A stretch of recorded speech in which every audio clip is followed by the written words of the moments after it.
Diğer kilit turlar. Kilit turlar.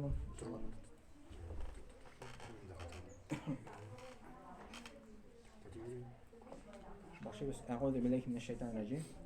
Bismillahirrahmanirrahim. Ve salatu ve selamu ala nebiyyina Muhammedin ve ala sahbihi ecmaîn. Esselamu aleyküm ve rahmetullahi ve berekatuhu. Ne var bunun? Sıraganlar bugün bağışı bulamay koyan kila deyip meytan bulay yalan yürükten dedim indi. Kun sayın şapır bulmay kun sayın. Bütünse tege zaniyet indi. Tege başlar nigo şungarniki. Ha? Şungarniki tege başlar. Ayı. Ama hayır kirmitiran draşın. Olmaz mikrofonu kaldırmaz mı? Mikrofonla. Ha? İyi. Ya. Davuşu istemiş ata. Mineke mi? İyi. Ha. Almaz mı evet çağın davşı? O ana vesada normal. İyi. Çıkaratı yeşil mi? Evet. Elhamdülillah. Gövde de var. Evet. Kıraşmagan bu. Yok bu ay karışmagan elhamdülillah. Ravuş şuna ki. Hayda. Min karıştım. Eminim kirmiti gitti. İki kelime. Min karıştım. Ya başlayalım inşallah. Şimdi Allah Subhanahu Teala bizni baraka getirdi bitinde. Nedir sebep bilen Allah Teala ma halaktul cinne ve insa illa liyabudun. Men cinlerni hamçılarını bar kıldım yana gıybet kılsınlar için neydi? Yani bizning Allah Teala ne için baraka getirdi? Gıybet için iken. İmanda Allah Teala iska çöre iki zatını cinlerini ham kişilerini indi. Ne için feriştelerini şu şaviyatta iska çörmeni için hayvanlarını, mallarını, feriştelerini ham başkalarını. Çünkü iki zatqa Allah Teala berdi ihtiyar. Biz tilab Allah Teala'ga gıybet qilamiz. O'zimizning tilak bilan endi. Kimning tilagi yo'q, u masjidga kelmaydi, kimning tilagi yo'q, namoz o'qimaydi, kimning tilagi yo'q, roza tutmaydi. Biz o'zimizning tilak bilan roza tutamiz, o'zimizning tilak bilan namoz o'qiymiz, Allohga tobinamiz endi. Farishtalarning tilaklari yo'q. Ular majburiy Allohga bo'ysunadi endi. Hayvonlarning ularning yo'q endi ixtiyor. Ular majburiy Allohga bo'ysunadi. Çünkü Kur'an'da Allah Teala aytadi, ko'kda bo'lgan, yerda bo'lgan butunisi Allohga tasbih aytadi. Ne biz bir tasbih aytamiz, biz subhanallah deymiz, elhamdülillah deymiz. Biz Allah Teala'ni iska tushiramiz. Allah Teala'ni poklaymiz. Ko'kda bo'lgan bütün farishtalar Allah Teala'ni poklaylar, maqtaylar, onda tasbih aytadilar. Bizning obzorda bo'lgan bütün hayvonlar Allah Teala tasbih aytadi. Shu bir hayvon, qushlar bor, ular butunisi Allohga tasbih aytadi. Toka bizden yashirilgan, biz onu anlamaymiz, onların tillerini indi. Amna bunda jinlerge, hamçilerge bir de ihtiyar, ol o'zining tilak bilan Allohga bo'ysuna. Aleykümselam rahmetullah. No, bunda bizning ishi bor paralel dünya, jinler deb ataladi. Jinler kim olar? Qur'onda da keladi, ular turunda bizga ma'lumot indi. Ol paralel dünya, ular bizning orabizda yashaydi. Yani mana yo'nga yuruk bar indimi? Bizning ko'zlar ko'rmay ularni, ular yashaydi. Yo'nga yurukda da ular yashaylar. Ularning bor yo'nga yurukda o'zlarining glavniylari jinlarning indi, podчиненныйлар bor. Bizga qo'yilgan spetsial jinlar bor, shaytonlar, qorin deb ataladi. Ul bizni nosharlikqa indi. Ana endi bizga Muhammad payg'ambar sollallohu alayhi vasallam aytdi. No bor paralel dunyoda farishtalar tog'an. Muhammad payg'ambar sollallohu alayhi vasallam aytdi, kim yiqo oldidan Ayatul Kursi o'qiydi. Allah Teala spesialni farishtani belgilab qo'yganlar. Ularni uyangancha saqlaydi, shaytonlardan, jinlardan endi. Na yiqo oldidan Ayatul Kursi o'qisa, Allah Teala bizni saqlaygan jinlardan, shaytonlardan. Endi Allah Teala bizni baraka keltirdi. Biz ish istirab beramiz o'zimizga. Biz qaydan keldik? Ne için keldik biz bu dunyoga? Ham qayda boramiz bilgandan so'ng. Allah Teala aytadi, men sizni barokat getirdim deydi. Niçin barokat getirdi? Allohga g'ibodat qilsinlar uchun barokat getirdi. O'lgandan so'ng qo'ya boramiz, yeysa jannatga, yeysa tamoqqa, atni izduh. Bu dunyoda narsa biz jiya olamiz endi, ne deganlar jiya olamiz. Allah Teala'ga biz bütün ne'matlar uchun shukr etirish, Allah da bizga ne'matlar berib turadi. Va in tag'uddu ni'matallahi la tuhsuha deya Allah Teala aytadi. Eğer de siz nimetlerin sonasanız, siz sona bitire olmayısınız diye anladık. Nimetler ko'p. Şu nimetler için biz Allah Teala'ga şükür etirge tiyishli. Şu nimetler için biz Allah Teala'ga endi rahmat aytirge tiyishli. Ham галимлар әйтәләр, иң зур шөкер Аллаһка буйсыну дип инде. Нәрсә ничек буйсынабыз? Намаз укып, ураза тотып инде. Менә Ахмад Хади Максудиның китабы бар шундый, Гыйбадат ислами дигән. Шул Ахмад Хади Максуди безнең инде татар галимебез булган, который яшәгән революция хәтле. Шушы үзенең китабында Гыйбадат исламида анда язган, намаз уку ди, ул тәннең закаты ди. Ураза тоту ди, ул сәламәтлекнең закаты. Mesela zekat ул өлешен чыгару. Менә балның бар закаты, садакасы өлешен чыгару, ул гышыр дип атала. Уннан бер өлешен гышырын чыгарабыз. Бәрәңгәнең гышыры бар, уннан бер өлешен гышырын чыгарабыз. Безнең тәнебезнең дә бар гышыры. Ул намаз укый икән. Безнең сәламәтлекнең дә бар ул гышыры, ул ураза тоту икән. Әгәр дә без сәламәтлек өчен шөкер итәбез дигән, ул ураза тотабыз без. Ураза тотып сәламәтлек өчен безгә Аллаһ Тәгаләгә шөкер итәбез иншалла. Аллаһ Тәгалә әйтә, миңа шөкер итсәгез ди, мин нимәтләрне истим ди, бар аят шундый. Менә Аллаһ Тәгалә әйтә, "Ва иф тә'әззәнә раббукум ла ин шакартум ла зиданнакум." Әгәр дә сез миңа шөкер итсәгез ди, рәхмәтләр әйтсәгез ди, нимәтләрне истим ди. Намаз укысак, шөкер иткән булабыз тән өчен. Ураза тотсак, без шөкер иткән булабыз сәламәтлек өчен. Аның өчен генә түгел, в общем без сәламәтлек өчен дә һәм башка нимәтләр өчен дә шөкер итәбез инде. Аякларыбыз йөри, колагларыбыз ишетә, күзләребез күрә. Бер күздә генә күпме нимәт бар, бер колагта гына күпме нимәт бар, бер аякта гына күпме нимәт бар. Без аның өчен шөкер итәбез Аллаһ Тәгаләгә. Менә шушы намаз укып, ураза тотып. Элекке заманда да яшәгәннәр, шулай намаз укыганнар, ураза тотканнар. Безнең бүгенге көндә дә без менә Аллаһ Тәгаләгә намаз укыйбыз, шөкер итәбез, намазлар укыйбыз, уразалар тотабыз. Әлхәмдүлилләh. Аллаһ Тәгалә безгә биргән иң зур нимәт бу була һидаят, тәүфик икән, Аллаһ Тәгаләнең зур бүләге. Әгәр дә без монда мәчеткә килә алдык, намаз укый алабыз икән, бу Аллаһ Тәгалә безгә аны бирде, шушы бүләкне. Чөнки һәр бер кеше намазга баса алмый. Чөнки йөрәге ябык. Йөрәге кешенең ябык булса, намазга баса алмый. Йөрәге ябык булса, ул ураза тота алмый. Ни өчен? Чөнки без намаз укыйбыз кем өчен? Аллаһ ризалыгы өчен. Аллаһ Тәгалә аны кем ача йөрәкне? Аллаһ ачучы. Безгә Аллаһ Тәгаләдән күбрәк сорау кирәк. Аллаһ Тәгалә күбрәк ачсын безнең йөрәкләребезне гыйбадәткә. Монда бәхет икән. Моннан да зур бәхет юк, әгәр дә без намаз укый алабыз чын күңелдән. Чын күңелдән ураза тота алабыз икән, моннан да бәхет юк, моннан да зуррак бәхет юк. Чөнки без бит инде дөнья малына кызыгабыз. Күбрәк дөнья малын җыя алырга тырышабыз инде. Бу да Аллаһ Тәгаләнең биргән нимәте. Галимнар әйтәләр, ризыкның да иң түбән дәрәҗәсе ди, ул менә бу дөнья малы. Менә әгәр дә кеше яхшы машинада йөри ала икән, әгәр дә кеше яхшы йортта тора ала икән, яхшы йорт аның 2 этажлы буламы, 3 этажлы яхшы машинасы бар. Бу Аллаһ биргән нимәт, бу зур нимәт.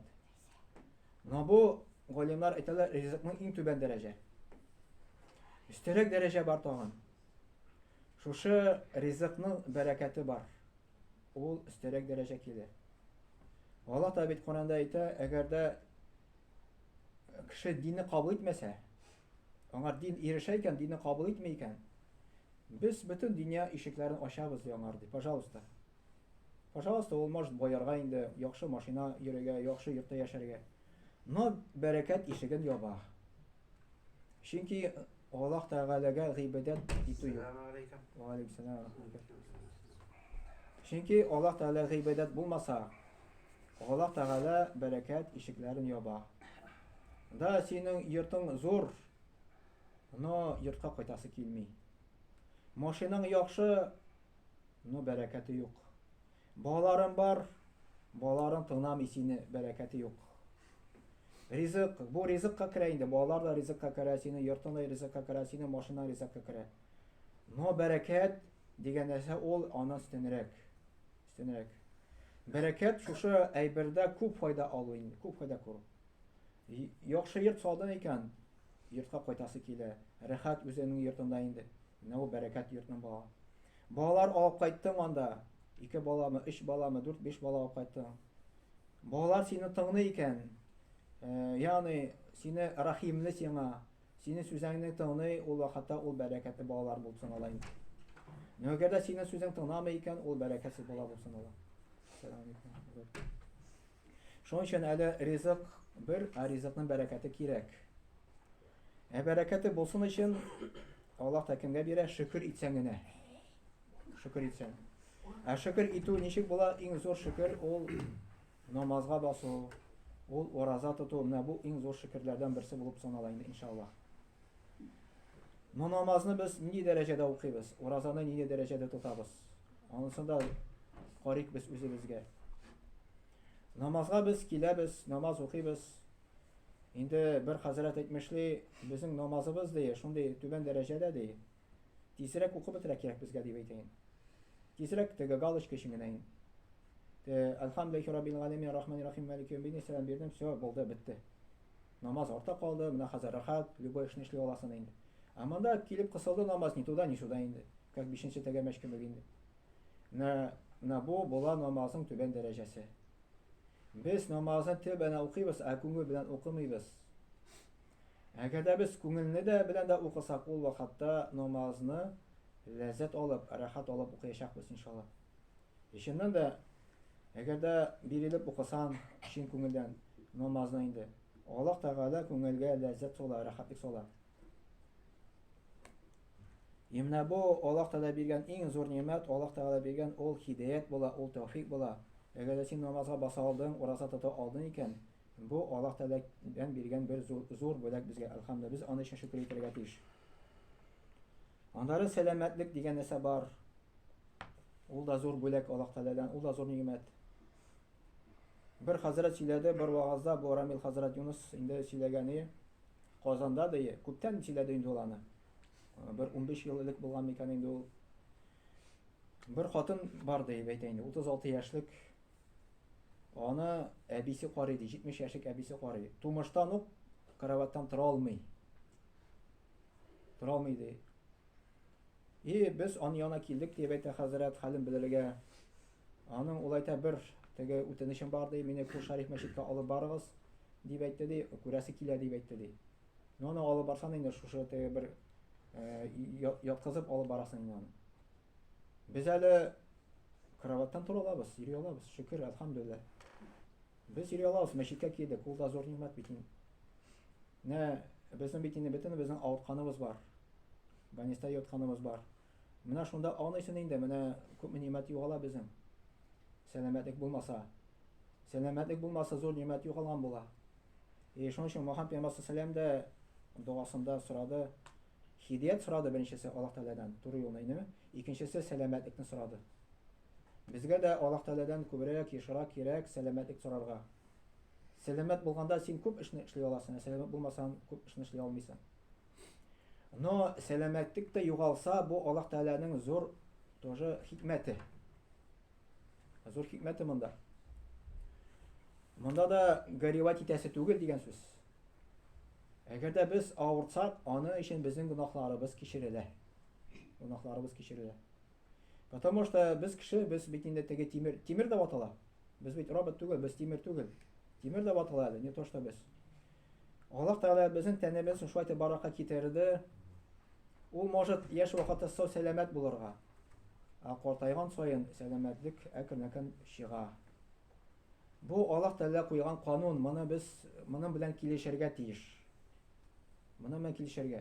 Әгәр дә без моны анасак, килешсәк Аллаһ Тәгалә белән, безгә шушы сынауны үтәргә җиңел була, иншаллаһ. Сынауны без ничек үтәбез? Безгә Аллаһ Тәгалә берәр нинди авырлык бирде икән, бәла каза бирде икән. Бу беренчедән Аллаһ Тәгалә безгә сынау бирде. Икенчедән сабыр итсәк, аны өчен әҗерләр языла. Андары аны өчен сабырлыкка өйрәнәбез без.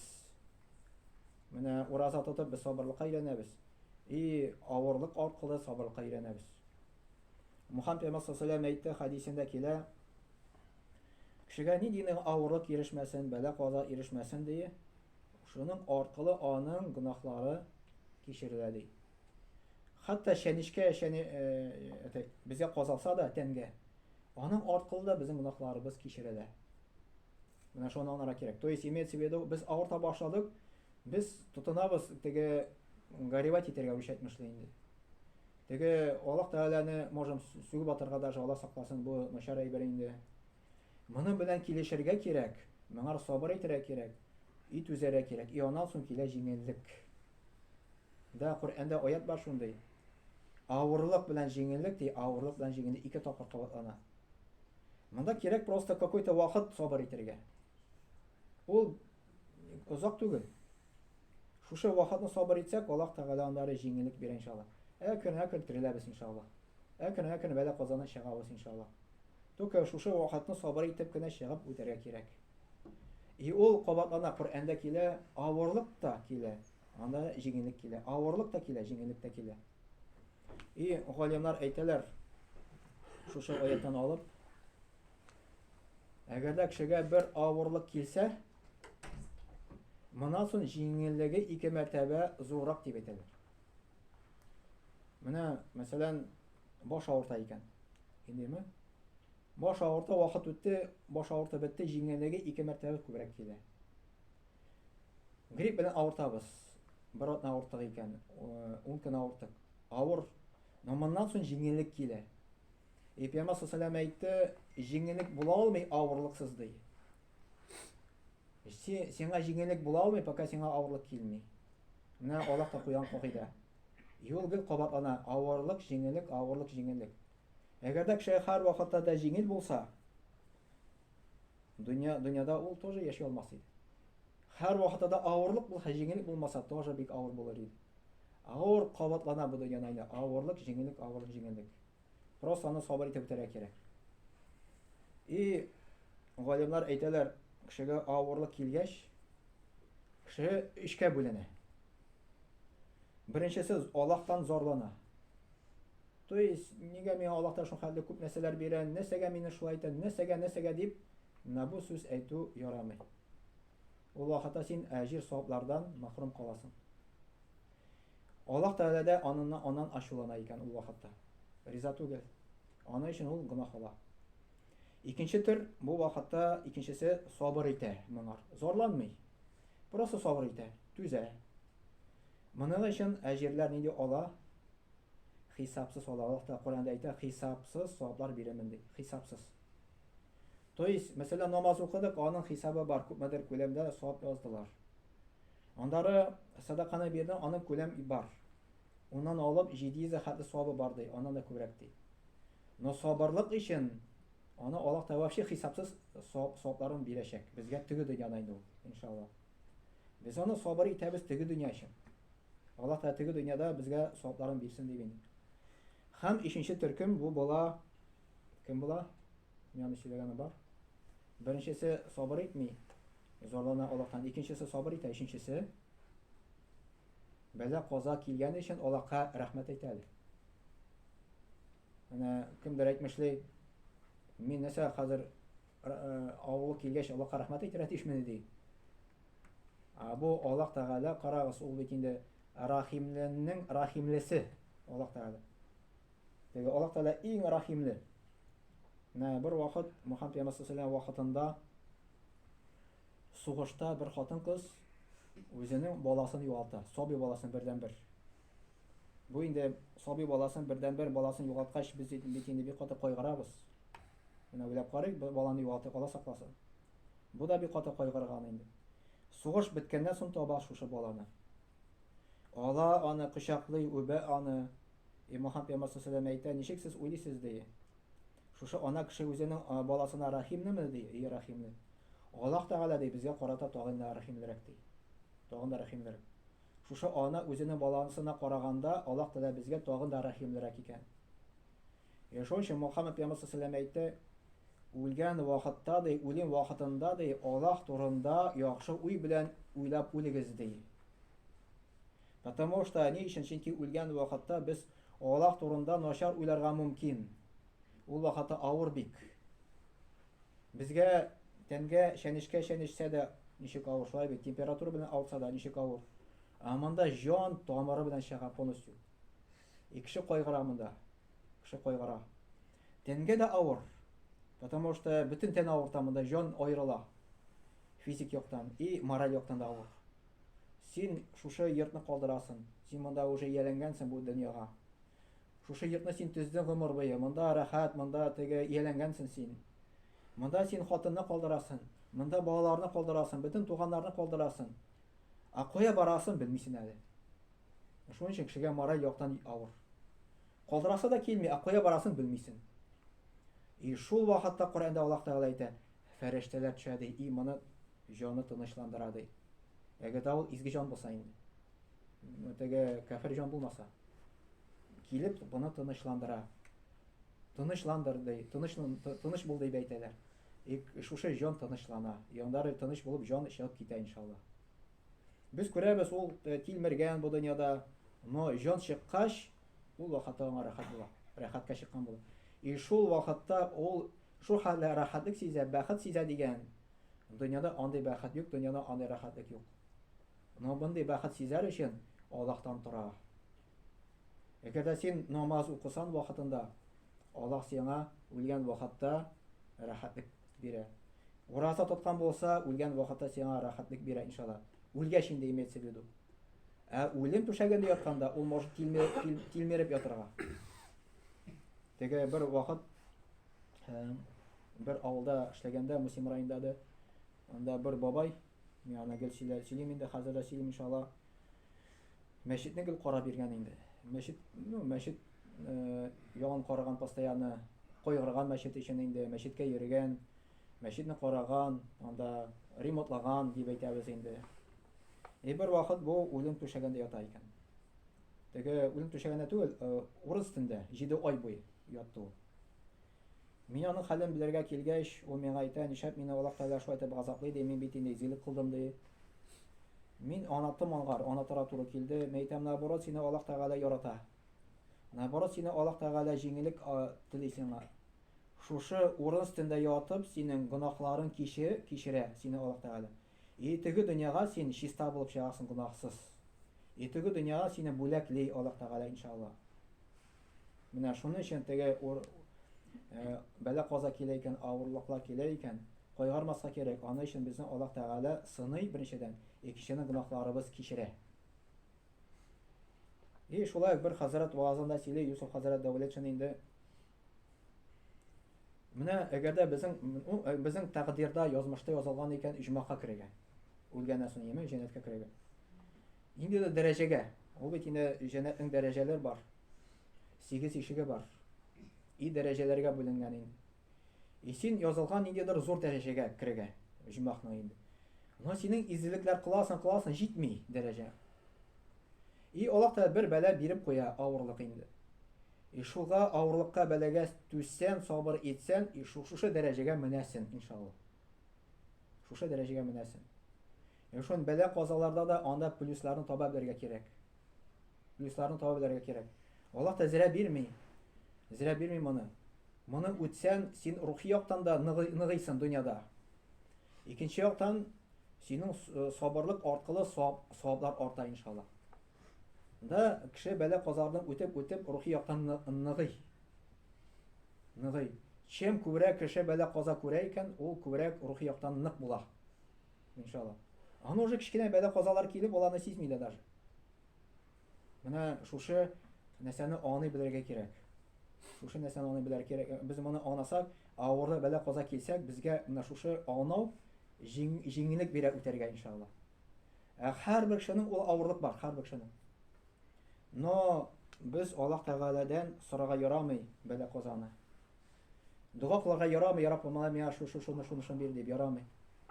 Потому что Пәйгамбер саллаллаху алейхи ва саллям әйтте, Аллаһ Тәгалә шундый бәла казара бирергә может ди сиңа ди. Син аны күтәрә алмыйсың ди. Күтәрә алмыйсың. Шуның өчен наоборот җиңеллек сорар кирәк. Иреште икән бәла каза, ул вакытта сабыр ит. Ул синнән тормый инде. Сорарга ярамый. И бәла казаныга теге эзләп бәла казаны ярамый эзләргә. Ярамый. Наоборот җиңеллек сорарга кирәк Аллаһ Тәгаләдән инде. Теге имеется в виду Mesela sen авыртасың икән, авырткач нишләргә кирәк? Әлбәттә врачка барырга кирәк. Әлбәттә врачка барырга кирәк, дәваланырга кирәк. Но Аллаһтан дуга да сорарга кирәк. Теге моны дөрес аңларга кирәк, менә бу теге кайбер кеше уйлый врач дәвалый ди. То есть врачта шифа ди инде. Да, врач дәвалый, но шифа Аллаһның кулында. Врачка да барырга кирәк, даруны да эчәргә кирәк. Но шифа Аллаһның кулында. Кулны күтәреп Аллаһтан шифа сорарга кирәк.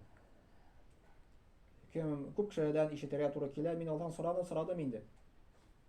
Ну, алай ярамый әйтергә инде. Мин Аллаһтан сорадым инде, ул миңа бирмәде ди. Бирә, просто аны вакыты кирәк, түзәргә кирәк. Вакыт кирәк аңар. То есть ул, мәсәлән, Аллаһтан сорыйсың, ул сиңа сразу күптән яумый, вакыт кирәк. Чтобы даваларга теге үзенең авыртуыны кирәк вакыт. Мәсәлән, даже шундый анекдот кебек нәрсә бар инде теге. Грипптанмы или суык түйдәнме дарулар эчсәң, 7 көн дәваланырга кирәк дип әйтәләр инде. Дару эчмәсәң, бер атна дип әйтәләр инде. Бу как теге анекдот кебек инде. Да. И монда ислам дини галимнары әйтәләр, что кеше дәвалансын өчен 2 сәбәбе туры килергә кирәк. Мәсәлән, Мөхәммәд пәйгамбәр саллаллаһу килеп, берсе әйтә икән, ишем авырта ди. Мөхәммәд пәйгамбәр саллаллаһу әйтә, бал аша ди. То есть аның запоры булган күрәсең инде. Бал ашаган, но бетмәгән инде. Әйтә бетмәде ди. Бар туган аша ди, бетмәде. Ишенче тапкыр әйтә, бар туган аша ди. Ишенче тапкыр ашагач, балны ашагач, анда видимо дозасы туры килгән. Всё, моның инде авырту бетте. Шушы хадистән, Мөхәммәд пәйгамбәр саллаллаһу хадистән галимнар әйтәләр, кеше авыртудан дәвалансын өчен кирәк 2 сәбәбе туры килү. Беренчесе дару туры килергә тиеш синең авыртуыңа. Икенчесе аның дозасы инде. Менә Мөхәммәд пәйгамбәр саллаллаһу вакытында дару туры килде, но дозасы туры килмәде. Алар 3 мәртәбә ашаганнан соң дозасы да туры килгәч, кеше дәваланды инде. Менә врач әйтә, мәсәлән, шундый даруны эч, көненә 3 мәртәбә ди. 7 көнме, 10 көнме аны эчәсең инде. Постоянно шулай. И шуның аркылы, дару аркылы Аллаһ та шифа бирә иншалла. Но шифаны Аллаһтан сорарга кирәк. Врачтан түгел. Мәсәлән, врачка киләсең, әйтәсең, бөтен өмет синдә инде дип, алай әйтергә ярамый. Син ул вакытта Аллаһка ширк кылган буласың, тиңдәш кылган буласың. Да врачка кирәк, ул сәбәпче. Но шифаны Аллаһтан сорыйбыз. Шифа Аллаһ Тәгаләнең кулында. Теге тоже бер районда инде, Татарстанда бер ирак белән танышырга туры килде. Мин аны сорыйм, ничек син намазга бастың? Ул тоже мәчкә йөрде инде анда. Аллаһ Тәгалә 38 яшь имесен, 36 38 имесен шунда. Ул үзе турында сөйләде. Менә мин ди эпилепсия белән авырттым ди. Теге эпилепсия беләсез бит инде авырту. Ул кай вакытны приступ булган вакытта аңны югалта да, и мәтәләй. Әйтә, бер вакытта шулай итеп барам, раз аңны югалттым ди, мәтәлдем ди. Телне йоттым ди даже ди. Телне йотсаң, ул вакытта кеше үлгән баш, анда теге һава җитмәсә инде. Ярый кешеләр аны күреп алып, тизрәк теге тояклар белән авызны аерып инде телне чыгардылар дип әйтә инде. Менә шундый мин хәлдәйм дип әйтә. Но ничек намазга басты ул, үзенә сөйләде. Без йөрдек ди, врачларга булышмады ди. Бардык, даже Мәскәүгә хәтле, профессорларга хәтле җиттек ди. Булышмады ди. И күрше бер апа бар иде ди, теге бер абыстай. Улым дип әйтә ди, давай мин сиңа шүкреп карыйм әле дип әйтә ди. Шүкрде ди, әзрәк җиңеләеп китте хәлдә. Аннары улым, менә мин сиңа китаплар алып килдем да, намазны өйрән әле дип әйтте ди. Мин әйттем ди, нинди синең намазың булышыр? Миңа даже профессорлар булышалмады дип әйттем ди. Но ничектер аның сүзләре миңа йөрәккә керде ди. Намазны өйрәндем ди, намазга бастым ди. Намаз укый башлагач, күпмедер вакыт үткәч ди, эпилепсия чире юкка чыкты ди. И моны анатмасы бар. Бу не означает, любой кеше хәзер намазга баса да терелә. Юк, алай түгел. Просто аның авыртуына намаз дарусы тур килде. Яннары 5 вакыт намаз укып, күпмедер вакыт дозасы да туры килде. Яны аркылы бу даваланды, Аллаһ шифа бирде. Ягъни эпилепсия чире ике яктан бар. Берсе медицина ягыннан, икенчесе җин ягыннан.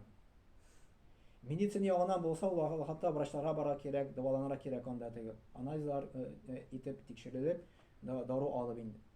Эшкереп монда теге эшкереп та була. Но моның лечениесе именно медицина ягыннан. Но әгәрдә медицина ягыннан булыша алмый, җин кергән булса кешегә, медицина ягыннан булышмаска да может. Ул вакытта моны эшкерергә кирәк. Намаз ул иң самый яхшы эшкерү була. Теге кай вакытны киләләр эшкергә дип, аларга совет бирә намазга басарга дип. Ну күбесе басмый инде, кызганыча каршы, шулай итеп шушы җин чире белән йөри инде. Гомер буенда. Ну да, эшкерүчегә килә, ул практика күрсәтә, эшкерүчедән файдасы бар. Эшкерүче аны может чыгарырга җинне, дәваланырга может. Но не факт, то, что җин ул икенче тапкыр кергән может.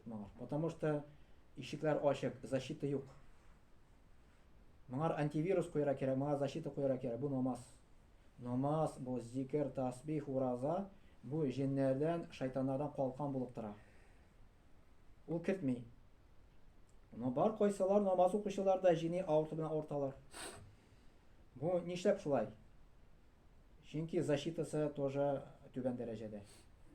Намазы түбән дәрәҗәдә. Әле намаз гына түгел, монда еще иртәнге кичке зикрләр кирәк тагын укырга. Монда менә китап бар, дугалар китабы исән, дугалар дип, зикрләр менә монда. Иртәнге кичке.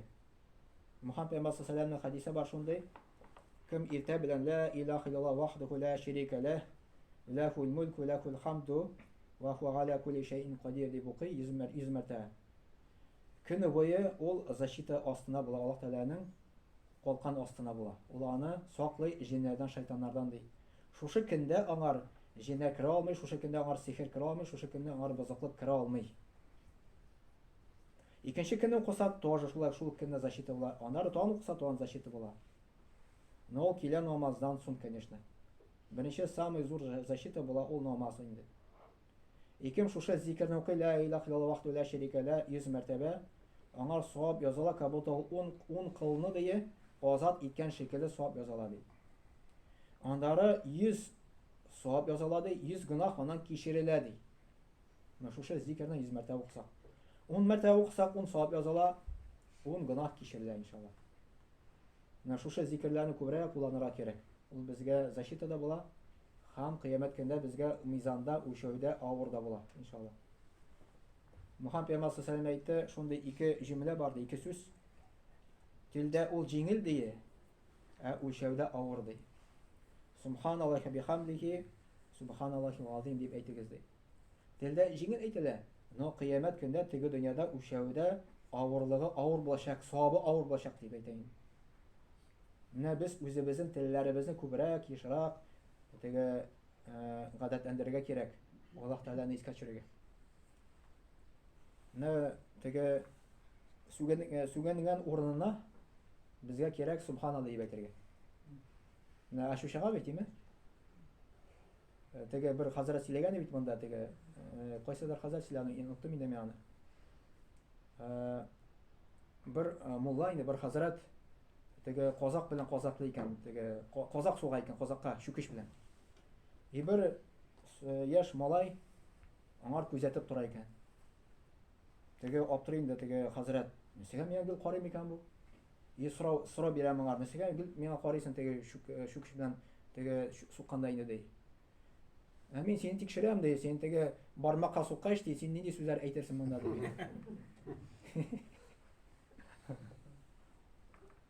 Теге без сүгенәбез менә икән, или Аллаһны искә төшерәбез микән инде. Шуның өчен бу вакытта безгә күбрәк субханалла дип әйтергә кирәк. Шу чакта икән субханалла дип әйтәбез, лучше всего. Сүгенгән караганда. Чөнки Коръәндә Аллаһ Тәгалә әйтә, сез нинди генә сүзне әйтәсез диеме? Ике як фәрештә сразу язып баралар ди. Менә безнең бөтен гамәлләр фиксироваться итеп бара. Бөтен гамәлләр язылып бара безнең. Күптән инде ул, кайсыдыр бер вакыт, ничәдер ел элек инде ул. Кибеткә кергәч, ишетәм бер хатын кыз сүгенә инде. Meni күрү белән сыра туктады инде. Әле ярый мин күрү белән туктады, әлхәмдүлилләх. Без Аллаһтан куркып телне тыярга тиеш менә мондый мәсьәләдән инде. Шуның өчен менә бу ураза тоту кешене өйрәтә. Телне сакларга гайбәттән, телне сакларга сүгенүдән, телне сакларга ялганнан инде. Безнең ике якта ике фәрештә бөтен язып бара инде алар. Кыямәт көндә безгә аны күрсәтәләр. Менә балага тәрбия биргәндә Лукман сүрәсе бар. Лукман сүрәсендә анда безгә Аллаһ та өйрәтә ничек баланы тәрбияләргә. Монда конечно Коран юк, аны башка дәрестә аны бирәм иншалла. Баланы тәрбия биргәндә шушы Лукман Хаким үзенең улына шундый насихат бирә. И углым ди. Карагыз, монда Аллаһ та нинди сүзләр китерә. Ата кеше үзенең баласына өйрәткәндә уменьшительно ласкательный сүз таба белергә кирәк. Ничек Лукман Хаким анда өйрәтә үзенең баласына и углым. То есть, если мы хотим үзебезнең балабызга яхшы тәрбия бирергә, чтобы ул безне тыңласын, кирәк аның игътибарын җәлеп итәргә. Ничек аны җәлеп итәргә? Когда син аңар акырасың, кычкырасың. Когда безгә акыралар, кычкыралар икән, безнең нәрсә томалана сразу же. Ишәтәсе килми, антылныйсы килми. Шәп китәсе килә. Чтоб кешенең вниманиесен җәлеп итәр өчен кирәк именно менә шушындый сперва мөрәҗәгать итү, теге матур сүзләр табу инде. Эй углым, кара монда менә булай әйтсәң яхшырак булыр дип, шулай дип өйрәтеп куйсак, яхшырак була бит иншалла. Без теге түзә алмыйбыз инде күп вакытта. Безнең кычкырасыбыз килә. Менә шул вакытта сабырлык та кирәк инде. Сабырлык та кирәк инде иншалла шул вакытта. Аннары икенче насихат әйтә, эй углым ди. Аллаһка тиңдәш кылма ди. Тиңдәш ул самый зур гаделсезлек ди Аллаһ Тәгаләгә ди. Менә үгет насихат башлана Аллаһтан. То есть дөньяда бит инде ширк Аллаһ Тәгаләгә тиңдәшлек кылу дөнья тулган. Безнең арабызда да бар ул. Күп кешедә күренә, мәсәлән, ат дагасы тегендә кергәндә инде өйгә. Когда безгә Аллаһ җитә, кеше моны куя, бу Аллаһка тиңдәшлек кылган була инде. Безнең тулган, мәсәлән, карап сишеп китә икән, без куркабыз чыгарга. Бу да була Аллаһка тиңдәшлек кылу. Син Аллаһтан куркырга тиеш, син псинен курыктың. Псинең аны нинди зыян китерә ала инде сиңа. Кара инде Аллаһ та аны карайтып барырга китерде. Без карап си белән тоже яшәдек, хәр карап си дә бар. Аны артта бер нибә дә каза килми. Әлхәмдүлилләх. Теге багана аркылы чыгу курку бар андай теге балар арасында була шундый. Менә булай тоянсаң, синең әниң үлә дип әйтәләр тоже. Бу бөтенесе шушы хурафатлар белән тулган әйбер. Шуның өчен үзенең улына насихат биргәндә, и углым ди, Аллаһка тиңдәш кылма ди. Тиңдәшлек ул ди, иң зур гаделсезлек Аллаһ каршында ди. Менә мәсәлән, ата-ана дип әйтәбез индеме, баласын гомер буе тәрбияләде. Шушы бала әти-әнигә рәхмәтсез. Ата-ана рәнҗиме, аңа рәнҗи. Потому что Аллаһ та Коранда әйтә, анагыз ди, сезнең ди ана карнында авырлык белән йөртте ди, авырып алып кайтты ди. Аннары 2 ел имезде ди. Шуның өчен рәхмәтле булыгыз миңа ди, әти-әнигә ди. Аллаһ та әйтә Коранда. Аллаһ Тәгалә дә сиңа бит күп нимәтләр бирде. Син Аллаһ Тәгалә белән рәттән башка затка табынасың, башка заттан куркасың, Аллаһтан курккан кебек. Аллаһ Тәгалә моны яратмый. Аллаһ Тәгалә моны белән риза түгел. Шуның өчен иң зур гөнаһ та булып санала Аллаһка тиңдәшлек кылу. Теге ширк дип атала инде ул. Теге күп шәдән, мәсәлән, бер хәзрәт әйтә, башка килгәч ди, халыктан сорыйм ди, иң зур гөнаһ нинди? Дип әйтәм ди. Күп шә белми инде, теге кемдер әйтә, кеше үтерү дип әйтә. Кемдер гайбәт эшлә дип әйтә инде, дип әйтте ди. Анда кеше үтерү бик зур гөнаһ, Коръәндә килә ул. Бер кешене үтерсәң ди, теге имеется в виду хаксыз. Син бөтен дөньяда кешеләрне үтергән кебек була ди, гөнаһасы. Бер кешене син терелтсәң ди, бөтен кешене терелткән кебек була ди савабы. Врачлар кешеләрне терелтәләр, әлхәмдүлилләх. Теге күпме савап үзләренә алалар. Кеше үтерүдән дә зура гөнаһ булар, ул Аллаһның хакына кагылу. Аллаһ белән тиңдәш кую рәттән. Когда как сине Аллах Таala барака китерде, bütün nimetler Allah бирә, и син какой-то ялган бер илаһка табынасың. Бутларга буламы ул, или Гайса пәйгамбәргә буламы, или син шушы псидән куркасың, Аллах Таала белән псине рәттән куйган буласың инде, куркасың да шулай. Менә бу Аллах Таала белән рәттән кую ширк, ул иң зур гаделсезлек булып санала инде. Безнең вакыт урады инде, димме? Ничә минут калды? Субханак ва бихамдик, шәһәдә ла илаһа илля антә, әстәгъфирука ва әтүбу илейк. Все булды, азан итегез.